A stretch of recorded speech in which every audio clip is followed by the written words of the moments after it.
Hello friends, welcome to daily exam bites YouTube channel. ఈరోజు మనం ఫిబ్రవరి 28 current అఫైర్స్ని చూసుకుందాం. చాలా మంచి క్వశ్చన్స్ ఉన్నాయి. వీడియో లాస్ట్ వరకు చూడండి. First question, sir CV Raman ఏ దృగ్విషయాన్ని కనుగొన్నందుకు గుర్తుగా జాతీయ సైన్స్ దినోత్సవాన్ని జరుపుకుంటారు? అంటే కరెక్ట్ ఆన్సర్ చూడండి. ఆప్షన్ బి, రామన్ ఎఫెక్ట్ అండి. జాతీయ సైన్స్ దినోత్సవం ప్రతి సంవత్సరం ఫిబ్రవరి 28న జరుపుకుంటారండి. అయితే సర్ సివి రామన్ గారు 1930లో ఫిజిక్స్‌లో నోబెల్ బహుమతి అందుకున్నారండి. దేనికోసం అంటే ఆయన రామన్ ఎఫెక్ట్‌ని కనుగొన్నందుకు ఈ నోబెల్ బహుమతి అనేది వచ్చిందండి.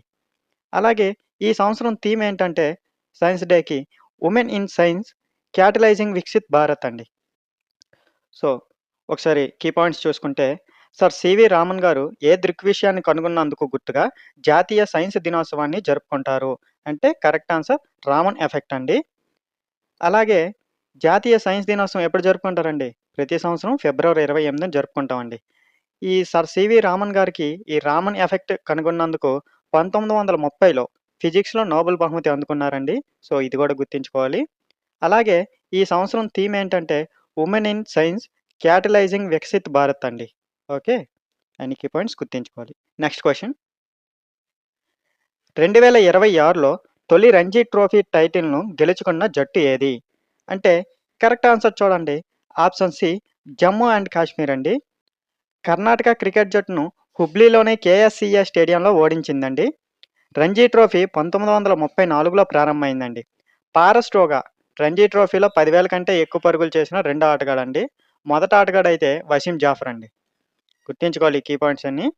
2026లో తొలి రంజీ ట్రోఫీ టైటిల్‌ను గెలుచుకున్న జట్టు ఏది అంటే correct answer option C, Jammu and Kashmir అండి. అయితే వీళ్ళు ఎవరిపై గెలిచారంటే కర్ణాటక క్రికెట్ జట్టును హుబ్లీలోని కేఎస్‌సిఏ స్టేడియంలో ఓడించారండి. సో, రంజీ ట్రోఫీ ఎప్పుడు ప్రారంభమైందంటే 1934లో ప్రారంభమైందండి. అలాగే ఈ రంజీ ట్రోఫీలో 10,000 కంటే ఎక్కువ పరుగులు చేసిన మొదటి ఆటగాడు ఎవరండి? వసీం జాఫర్. అయితే ఇప్పుడు 10,000 కంటే ఎక్కువ పరుగులు చేసిన రెండో వ్యక్తిగా పారస్ టోగ్రా అనే వ్యక్తి రికార్డ్ క్రియేట్ చేశాడండి. ఓకే. అన్ని కీ పాయింట్స్ గుర్తుంచుకోవాలి. నెక్స్ట్ క్వెషన్, యునైటెడ్ స్టేట్స్ ఇరాన్‌పై తన సైనిక దాడిని ఎలా పేర్కొంది? కరెక్ట్ ఆన్సర్ చూడండి. Option B, operation epic fury అండి. ఇప్పుడు ఆల్రెడీ న్యూస్‌లో చూస్తున్నారు. యూఎస్ మరియు ఇజ్రాయెల్ ఇరాన్‌పై దాడి చేశారండి. ఇజ్రాయెల్ ఆపరేషన్ పేరు ఆపరేషన్ రోరింగ్ లయన్ అని పెడితే, ఇరాన్ కౌంటర్ అఫెన్సివ్ పేరు ఆపరేషన్ ట్రూత్‌ఫుల్ ప్రామిస్ 4 అండి. సో, ఈ నేమ్స్ అన్నీ గుర్తుంచుకోవాలి. యునైటెడ్ స్టేట్స్ ఇరాన్‌పై తన సైనిక దాడిని ఎలా పేర్కొంటున్నారు అంటే ఆపరేషన్ ఎపిక్ ఫ్యూరీ అండి. అదే ఇజ్రాయెల్ ఆపరేషన్ పేరేంటంటే ఆపరేషన్ రోరింగ్ లయన్ అండి. ఇరాన్ కౌంటర్ అఫెన్సివ్ పేరేంటంటే ఆపరేషన్ ట్రూత్‌ఫుల్ ప్రామిస్ 4 అండి. Okay. Next question, VSHORADS ఏ రకమైన రక్షణ వ్యవస్థగా వర్గీకరించబడింది? అంటే కరెక్ట్ ఆన్సర్ చూడండి. Option C, man portable air defence system అండి. ఇది defence research and development organisation కింద రీసెర్చ్ సెంటర్ ఇమారత్ అభివృద్ధి చేసిందండి. పరీక్షలు ఎక్కడ జరిగాయంటే చాందీపూర్‌లోని ఇంటిగ్రేటెడ్ టెస్ట్ రేంజ్‌లో నిర్వహించారండి. ఈ విఎస్‌హెచ్‌ఓ ఆర్ఏడిఎస్ పూర్తి రూపం ఏంటంటే very short range air defence system అండి. సో, గుర్తుంచుకోవాలి. విఎస్‌హెచ్‌ఓ ఆర్ఏడిఎస్ ఏ రకమైన రక్షణ వ్యవస్థగా వర్గీకరించబడింది అంటే option C, man portable air defence system అండి. ఇది ఎవరు అభివృద్ధి చేశారంటే defence research and development organisation కింద ఇమారత్ అభివృద్ధి చేసిందండి. పరీక్షలు ఎక్కడ జరిగాయంటే చాందీపూర్‌లోని ఇంటిగ్రేటెడ్ టెస్ట్ రేంజ్‌లో నిర్వహించారండి. అలాగే విఎస్‌హెచ్‌ఓ ఆర్ఏడిఎస్ పూర్తి రూపం ఏంటంటే very short range air defence system అండి. నెక్స్ట్ క్వెషన్, 2026లో వాంఖేడే స్టేడియంలో ఏ మాజీ భారత కెప్టెన్ పేరు మీద ఒక స్టాండ్‌ను నామకరణం చేశారు? అంటే కరెక్ట్ ఆన్సర్ చూడండి. ఆప్షన్ డి, రవిశాస్త్రి అండి. రవిశాస్త్రి మాజీ భారత కెప్టెన్ అండి. అలాగే ఆల్‌రౌండర్ మరియు హెడ్ కోచ్‌గా కూడా పనిచేశారండి మన భారత్ టీమ్‌కి. సో, గుర్తుంచుకోవాలి. 2026లో వాంఖేడే స్టేడియంలో ఏ మాజీ భారత కెప్టెన్ పేరు మీద ఒక స్టాండ్‌ను నామకరణం చేశారు అంటే correct answer option D, Ravi Shastri గారండి. రవిశాస్త్రి గారు మాజీ భారత కెప్టెన్, అలాగే ఆల్‌రౌండర్ మరియు మన భారత్ టీమ్‌కి హెడ్ కోచ్‌గా కూడా పనిచేశారు. ఆయన 1983 వరల్డ్ కప్ విజేత జట్టులో భాగమండి. అన్ని కీ పాయింట్స్ గుర్తుంచుకోవాలి. ఓకే. నెక్స్ట్ క్వెషన్, భారత నౌకాదళంచే ప్రారంభించబడిన ఐఎన్ఎస్ అంజాదీప్ ఏ కోవకు చెందిన నౌకలకు చెందినది? అంటే correct answer option C anti submarine warfare shallow water craft అండి. ఐఎన్ఎస్ అంజాదీప్ 3వ నౌక అండి. ఏఎస్డబ్ల్యూ, ఎస్డబ్ల్యూసి నౌకలను డాల్ఫిన్ హంటర్స్ అని పిలుస్తారండి. సబ్మెరైన్ గుర్తింపు మరియు నిర్వీర్యం కోసం అండి ఇవి. ఈ తరగతిలో మొదటి నౌక ఐఎన్ఎస్ ఆర్నాలా అండి. ఇది జూన్ 18, 2025లో వచ్చిందండి. అలాగే రెండవ నౌక ఐఎన్ఎస్ ఆండ్రోత్ అండి. ఇది అక్టోబర్ 6, 2025న వచ్చింది. సో గుర్తుంచుకోవాలి. భారత నౌకాదళంచే ప్రారంభించబడిన ఐఎన్ఎస్ అంజాదీప్ ఏ కోవకు చెందిన నౌకలకు చెందినది అంటే correct answer option C anti submarine warfare shallow water craft అండి. ఈ ఐఎన్ఎస్ ఆంజాదీప అనేది 3వ నౌక అండి. అలాగే మొదటి నౌక ఏంటంటే ఐఎన్ఎస్ ఆర్నాలా అండి. ఇది జూన్ 18, 2025న వచ్చింది. అలాగే రెండవ నౌక ఐఎన్ఎస్ ఆండ్రోత్ అండి. ఇది అక్టోబర్ 6, 2025న వచ్చింది. ఓకే. ఇది ఏఎస్డబ్ల్యూ, ఎస్డబ్ల్యూసి నౌకలను డాల్ఫిన్ హంటర్స్ అని పిలుస్తారండి. సబ్మెరైన్ గుర్తింపు మరియు నిర్వీర్యం కోసం ఇవి ఉపయోగిస్తారు. ఓకే. Next question. ఎక్సర్సైజ్ వాయుశక్తి 2026ని ఏ దళం నిర్వహించింది అంటే కరెక్ట్ ఆన్సర్ చూడండి. ఆప్షన్ ఏ భారత వైమానిక దళం అండి. ఇది రాజస్థాన్లోని పోఖ్రాన్లో నిర్వహించారండి. ప్రదర్శించిన విమానాలు ఏంటంటే సుకోయ్ 30, అలాగే జాగ్వర్, మిరాజ్, అపాచీ. ఇది భారత్ పాకిస్తాన్ సరిహద్దు సమీపంలో ప్రదర్శించబడిందండి. ఈ కార్యక్రమాన్ని ద్రౌపది ముర్ము గారు వీక్షించారండి. సో గుర్తుంచుకోవాలి. ఎక్సర్సైజ్ వాయుశక్తి 2026ని ఏ దళం నిర్వహించింది అంటే కరెక్ట్ ఆన్సర్ భారత వైమానిక దళం అండి. ఎక్కడ జరిగింది అంటే రాజస్థాన్లోని పోఖ్రాన్లో నిర్వహించారండి. అలాగే అక్కడ ప్రదర్శించిన విమానాలు ఏవంటే సుకోయ్ 30, jaguar, Miraz, Apache.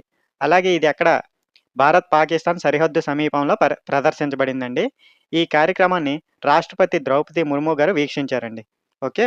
Next question. సనంద్లో భారతదేశపు మొట్టమొదటి సెమీ కండక్టర్ ఏటీఎంపీ ప్లాంట్ను ఎవరిచే స్థాపించబడింది అంటే కరెక్ట్ ఆన్సర్ చూడండి. ఆప్షన్ సి మైక్రాన్ టెక్నాలజీ అండి. ఈ ప్లాంట్ను ప్రధానమంత్రి నరేంద్ర మోదీ గుజరాత్లోని సనంద్లో ప్రారంభించారు. మొత్తం పెట్టుబడి 22,516 కోట్లండి.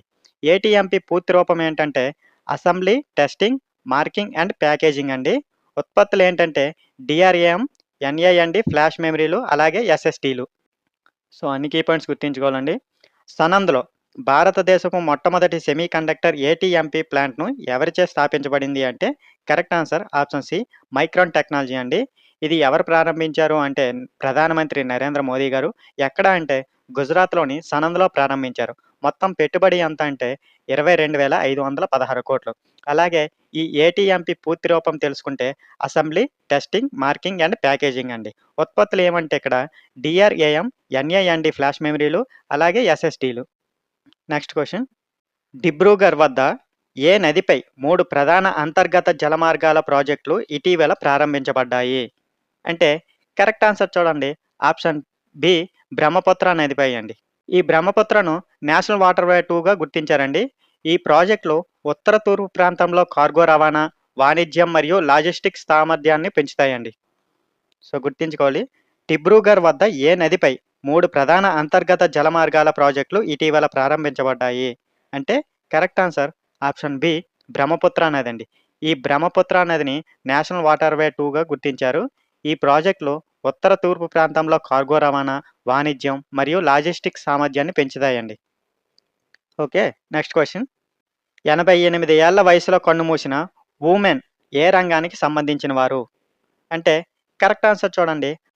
ఆప్షన్ ఏ సోషియాలజీ అండి. ఈయన జవహర్లాల్ నెహ్రూ యూనివర్సిటీలో ప్రొఫెసర్గా సేవలందించారు.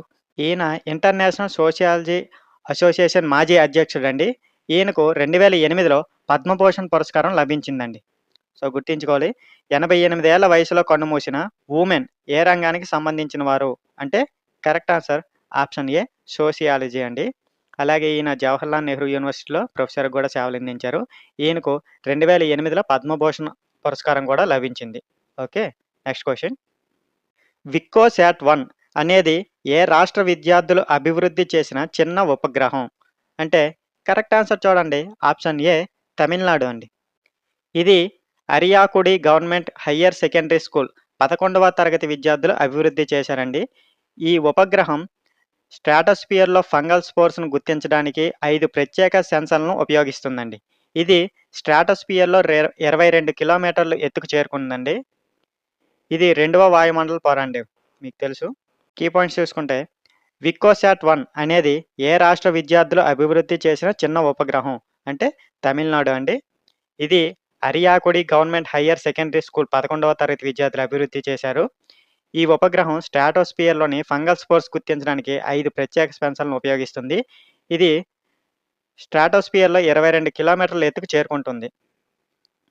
Next question, quiz of the day అండి. మనం ఆల్రెడీ ఈ క్వశ్చన్ గురించి డిస్కస్ చేసాం. ఆన్సర్ తెలిస్తే కింద కామెంట్లో చెప్పండి. 2026లో వాంకెండి స్టేడియంలో ఏ మాజీ భారత కెప్టెన్ పేరు మీద ఒక స్టాండ్ను నామకరణం చేశారు? కరెక్ట్ ఆన్సర్ని కామెంట్లో చెప్పండి. ఈ వీడియో హెల్ప్ఫుల్ అనిపిస్తే లైక్ చేయండి. ఇలాంటి డైలీ కరెంట్ అఫైర్స్ కోసం మా ఈ ఛానల్ని సబ్స్క్రైబ్ చేయండి. Thank you for watching.